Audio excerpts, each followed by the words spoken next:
Hello and welcome to my first YouTube tutorial, and today I'll be showing you how to make these daisy photo frames. I have two in camera here that you can make. So the things you will need is a 4mm hook, a hoop to crochet around.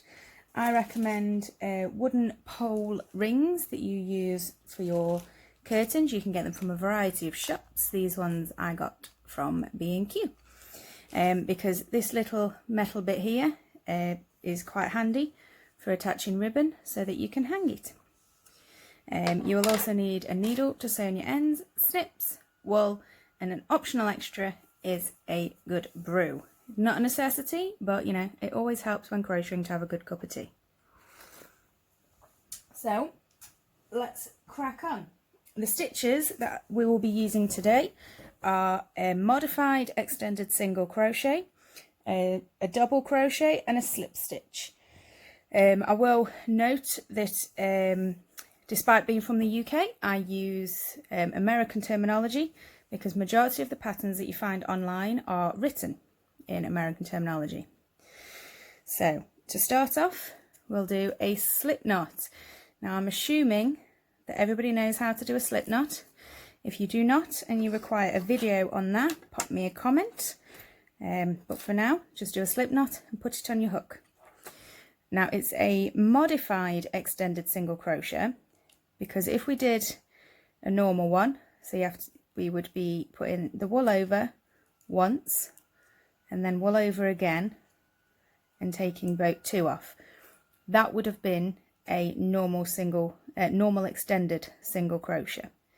But that's not what we want.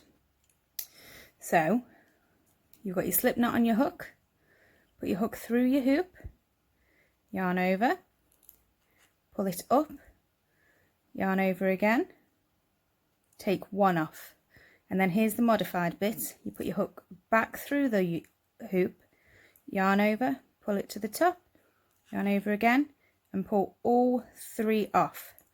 So you'll see it doesn't actually lengthen the stitch in any way, but it does give us an extra wrap around the ring, which is quite important because obviously we do not want to see the ring that we are working with.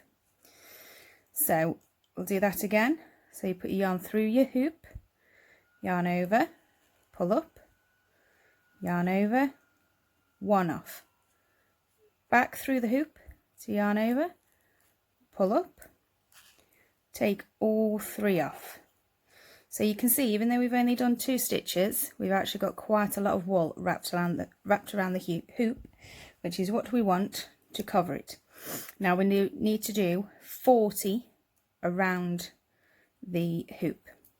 So we'll do it again, through the hook, wool over again, one off, back through the hoop, wool over, pull up to the top, all three off.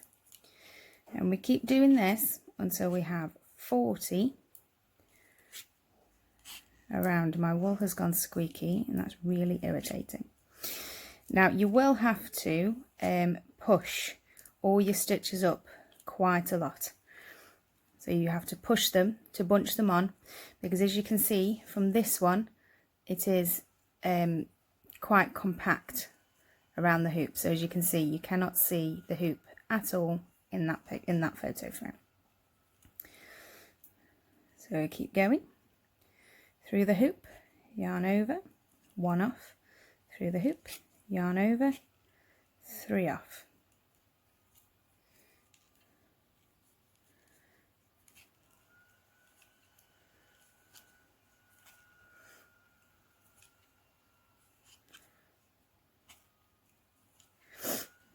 And we keep doing this until we have 40.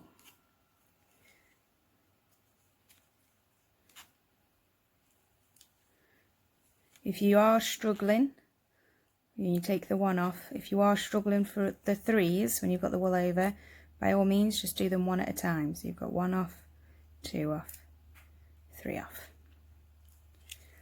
So wool over, one off, back through the hoop, wool over, and then 1, 2, 3 off, and then keep pushing, keep pushing your stitches to bunch them up a little bit, because we will struggle to fit 40. The curtain pole ring that I am using is to fit a 23mm diameter pole. So obviously you can use different hoop sizes, but if you use a different size, obviously you would need to add or subtract some stitches that you are doing, because you don't want to see that wooden ring.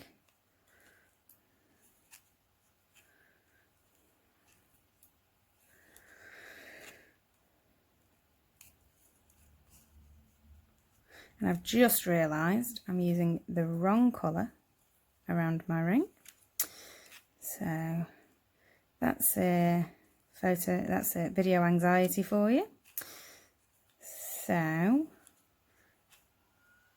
the joys of these, you do them in any colours you want, because who's going to tell you that you're wrong?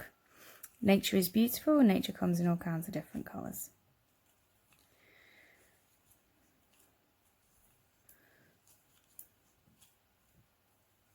So obviously if you keep smushing them up, and then we are still counting our stitches along the top. So at the moment I have 1, 2, 3, 4, 5, 6, 7, 8, 9, 10, 11, 12, 13, 14, 15, 16, 17, 18, 19, 20. So as you see, I've got 20, so we're halfway there, and I've managed to smush them so they cover half the ring. So I should be able to fit my 40 in here. So I'm just going to skip to the end when we've done the 40, and then I'll see you there. And we're back again. So I just need to do my last one. So as you can see, it's all very tight, and we can only just squeeze in the 40th modified extended single crochet. So through the hoop, wool over, take 1 off, through the hoop again, wool up, wool over, take all 3 off. Now when we finish here, what we need to do is push your stitches in front of this metal loop, because you want that at the back so that your petals can sit in front of it. So go into that first stitch in front of the metal and just do a slip stitch to fasten off that colour, and snip, pull your hoop up, and then to help secure it even more, you can bring your wool ends towards the back and tie them in a knot to secure them around that metal ring. So to move on to our next colour, we have a lovely pink. So again, we're just going to do the slip knot, put it on our crochet hook and pull it tight. And then in that last stitch that you formed here, not your slip stitch, the last modified extended single crochet, just insert your hook, yarn over, pull through and slip stitch to attach that to your work. Then we're going to chain 2, which is going to count as a double crochet for this petal. So we've chained 2, and then we'll do 5 double crochets. So wool over into the same stitch, get them pesky wool bits out of the way, wool over again, pull through, wool over, 2 off, wool over, 2 off. So we'll do that again. So because that chain stitch counts, we're working basically 6 double crochets into the stitch to form a shell. So how many have we got this? This is our 4th,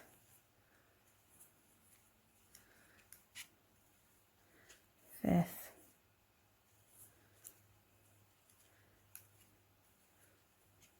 6th. And then because we've gone behind this, that's our slip knot there. So we're going to skip a stitch. So obviously that stitch that the slip knot's going into, we're going to go into the next one, and we're just going to do another slip stitch. So into the hook, wool over, into this stitch, sorry, wool over, out, and then take that one off. And there is your first petal.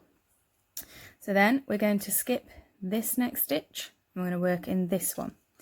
So wool over, skip a stitch, insert into that one, wool over, 2 off, wool over, 2 off, and we're going to form 6 for our second petal.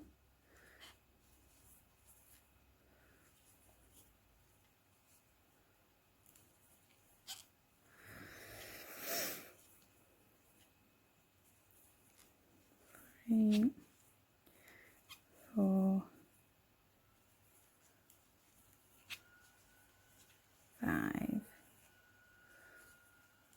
6. So as you can see from doing the extended single crochet, it hasn't added any height. It's still really tight to the ring. You can just see there's an extra line there under the stitch, and that's the slip stitch that you did at the beginning of the extended single crochet. But all your stitches along the top still look exactly the same. So they're nice and easy to work into and to see.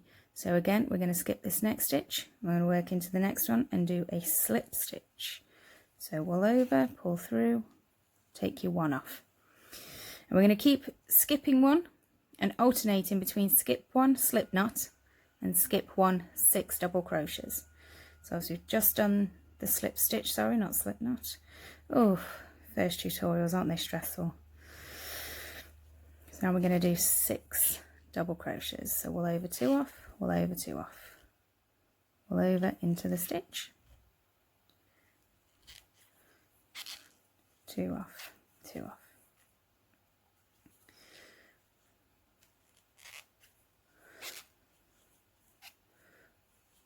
I do apologise if you can hear what sounds like an aeroplane taking off in the background. It is my laptop. Apparently it doesn't like being on anymore. So it sounds like it's going to take away and move out. So we've got 5, 6.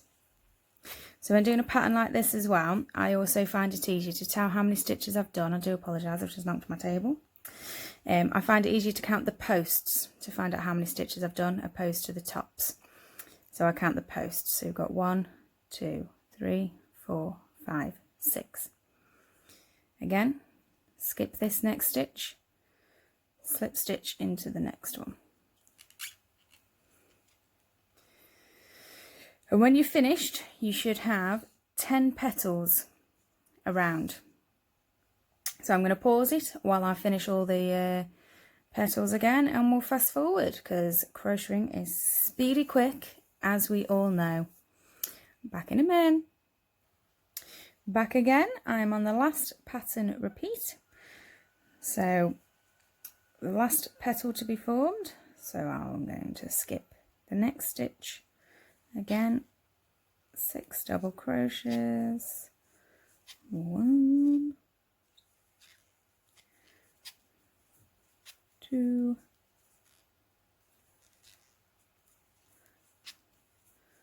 3,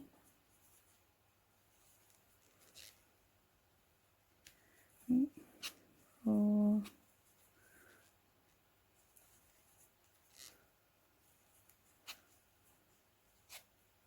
5. Tell you what, the anxiety ain't getting better of me today. 4, 5, 6. So again, count the posts to double check. We've got 1, 2, 3, 4, 5, 6.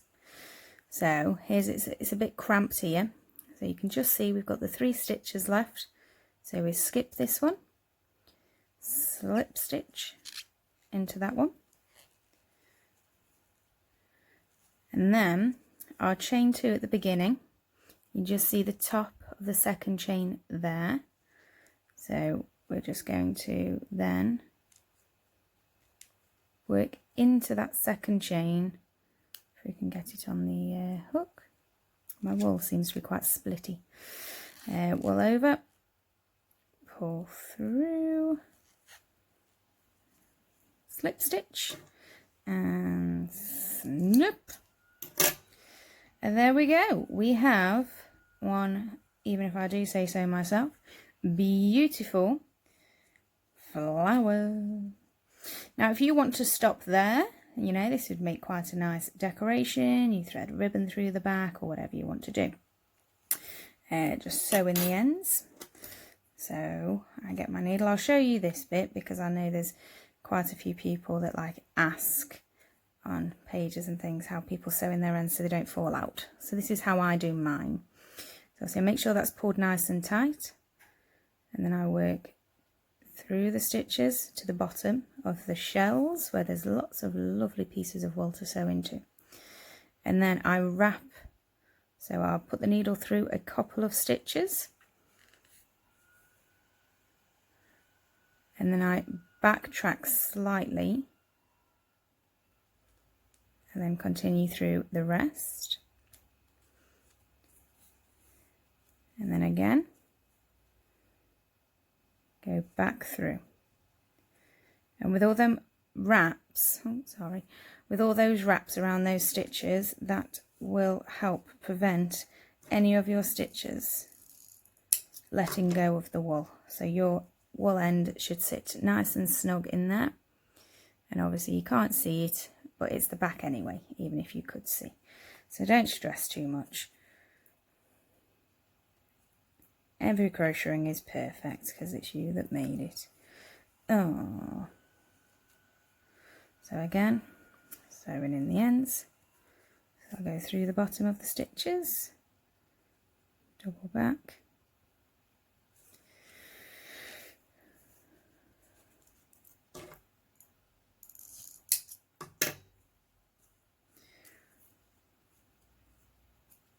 putting the wool ends neatly on my table, but anyone that crochets knows they'll probably be stuck to my trousers later. So this one can get a bit fiddly because I'm in the solid ring underneath and I have quite tight tensions. But again, just wiggle it through, pull it tight, backtrack a little bit, back in, and there you go, beautifully secure. Quickly do the last one.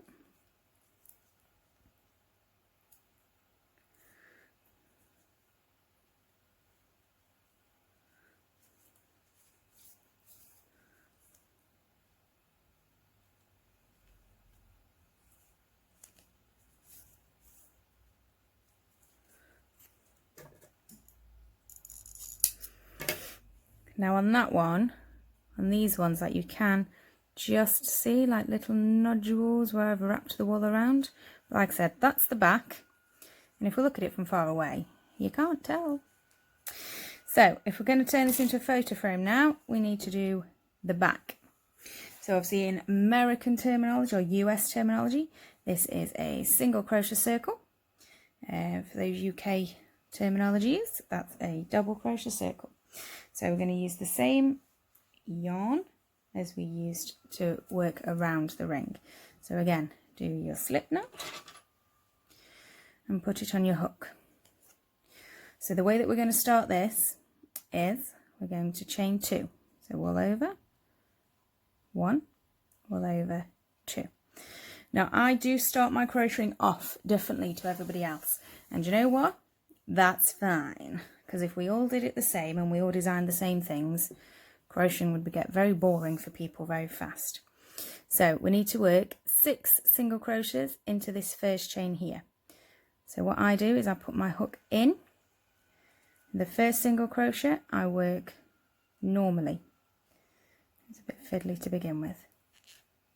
And then I put my hook in that same chain stitch and get the wool end and wrap it that way around the hook. So we're working over the wool end, so that's 2. And then when I put my hook back into the chain space, I pull the wool end back over the hook. So then when I form the single crochet, I leave that the other side. That's 3. And then I crochet around the tail.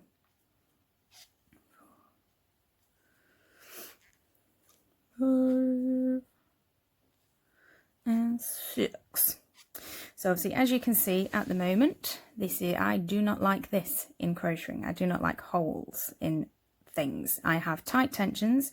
As you can see, there is no holes. Very tight. You ain't seen through that.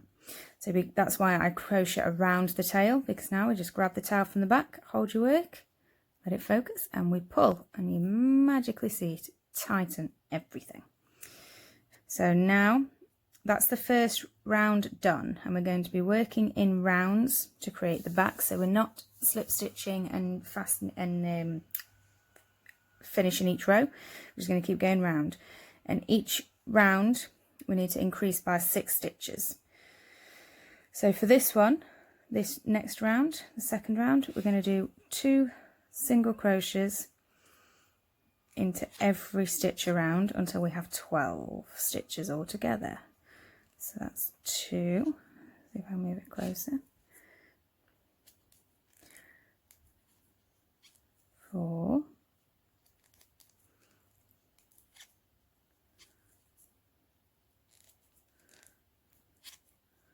6.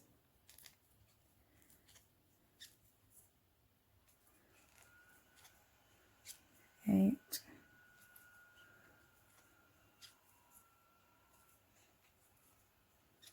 10.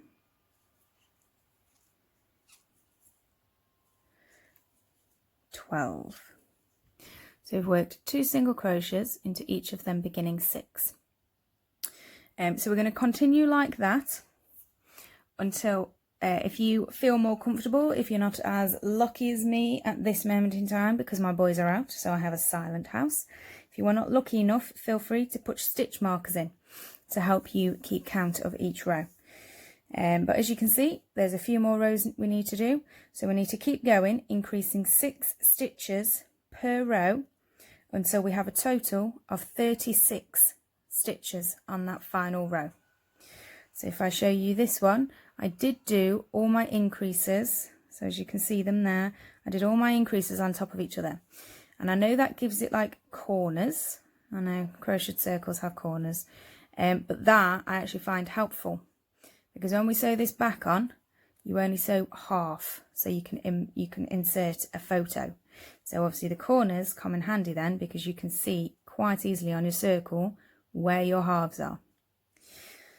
So I'll do the next row with you, and then we'll pause it and move on. So because we're doing 6 and we now have 12 stitches, we want to put 2 stitches in every other stitch. So the first stitch we work 1 single crochet, the next stitch we work 2 in the same stitch, 1 in the next, 2 in the next, 1 in the next, and 2 in the next.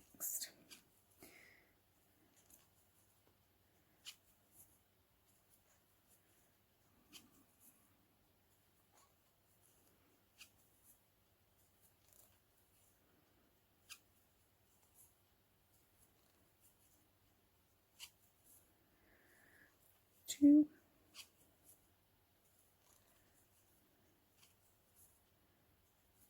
1, 2.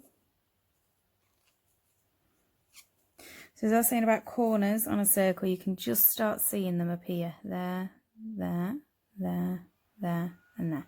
Just start. But continue like that. So obviously because we did every other stitch, our next row we'll be doing 2 single crochets, then 2 in the next one, 2 single crochets, and carry on repeating each row like that, increasing 6 stitches on a row. And again, I'll be back soon to show you how to attach this beautiful circle to create your picture frames. Back in a minute. Back again. Oh, how quick was that? Beautiful. So I've done it. So your final row, you should be single crocheting in 4 stitches and then 2 single crochets in the 5th. So to finish it off, I'm just going to slip stitch again and leave a long tail, because you're going to use this tail to sew your back to become a photo frame. So snip, get your hook and pull that tail through, pull it nice and tight. So this is what I mean by the corners. So obviously without folding, without anything, I can easily see that from there to there is half my circle because of these beautiful, beautiful corners we have going on. So we'll turn it over, sew this end in.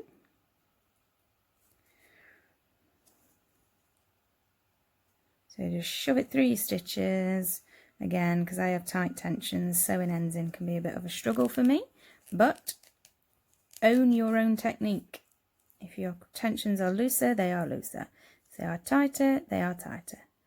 I personally much prefer the look of my crocheting with tighter tensions. I have tried to alter it because people on the internet told me I was crocheting wrong. Good old internet. So I started using different hook sizes to make my crocheting looser. And I actually found that I prefer the look of it when it's like this. Quite tight. So, how are we going to attach this bad boy? So, thread your needle again. Perks of having nails helps me thread my needle. Oh, dearie me. So turn it over. So this is the back because that's where the gold pin is. So with them beautiful corners, line it up so that gold pin sits in between. So you can see each side has got 6 stitches. So have it sitting in between the 3. So we'll line that up on the back. And then all you do is get your needle and just poke it through your white stitches. Very important to use the white because then you won't be able to see where you've been sewing. So poke it back through and catch, there you go, refocus, catch that stitch like that. And then what I like to do to give a finished edge is go back through the same hole. So if I turn it over again, then I move into the next stitch on the back, catch that next stitch to the back piece. I do it so the front of the stitches are facing up because originally when I designed these I actually did them as hangers for cars from your rear view mirror, and I would attach elastic instead of ribbon. So I did the stitches, the front of the stitches facing outwards, the backs of the stitches there, so that if someone looked through your windscreen they would still see beautiful crochet stitches. Right, so that's my last one.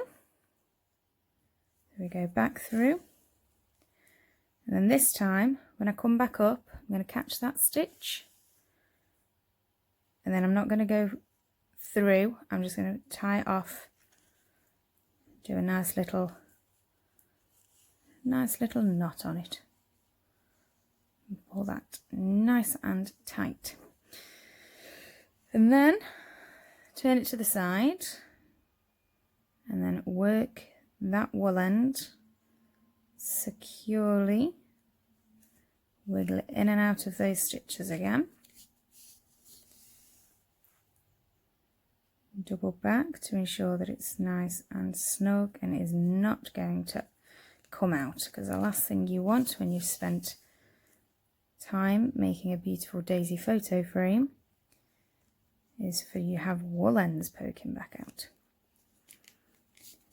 So there you go, and snip, snip, and there you go, you beautiful people, a daisy photo frame. So all that's left is to grab a length of ribbon, and this is where leaving this part of the ring comes in handy. Just thread it through, pull it up,